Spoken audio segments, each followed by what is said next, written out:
YouTube, welcome back to a brand new video. And today, as you guys can see on my screen, I have a McDonald's place model here, and this will not be a tutorial, but if you guys do want me to make a tutorial on this after I'm done, make sure to leave a like as well as a comment down below. But yeah, today I'm going to take this model, I'm going to make a GFX out of this right here. So let's see what we can create with this. Here is the McDonald's model, as you can see. Let's try to figure this out now. So I'm gonna go into texture view. Let's see what we have here. First things first is the windows. Get these out the way. We can just make these glass, but I think I'm just going to remove these. Alright YouTube, so before this video starts, just a little message for you guys. Don't forget to check out our store. As you can see here, we have free UI templates and also graphics packs you could use, learn from, and feel free to use the UI in your game. We have paid products here as well.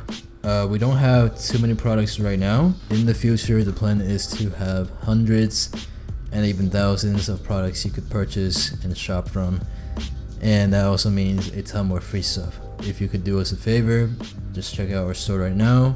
And also, as far as videos and the YouTube goes, since I'm going to be uploading daily, you can expect a large variety of content, tutorials, and a ton of other stuff. So if today's video does not really interest you, just stay tuned for the next one. And yeah, that's all I gotta say. Make sure you leave a like, join our Discord, and I hope you guys enjoy this video.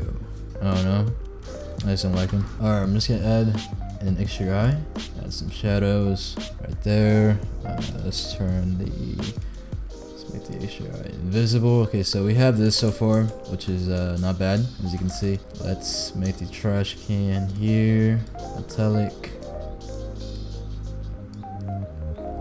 There we go. So we got our trash can right here.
Alright, so that is pretty much going to be it for this video. I hope you guys enjoyed. If you did, make sure to leave a like as well as comment down below. Join our Discord as well as check out our store. And with all that being said, I hope to see you guys in the next video.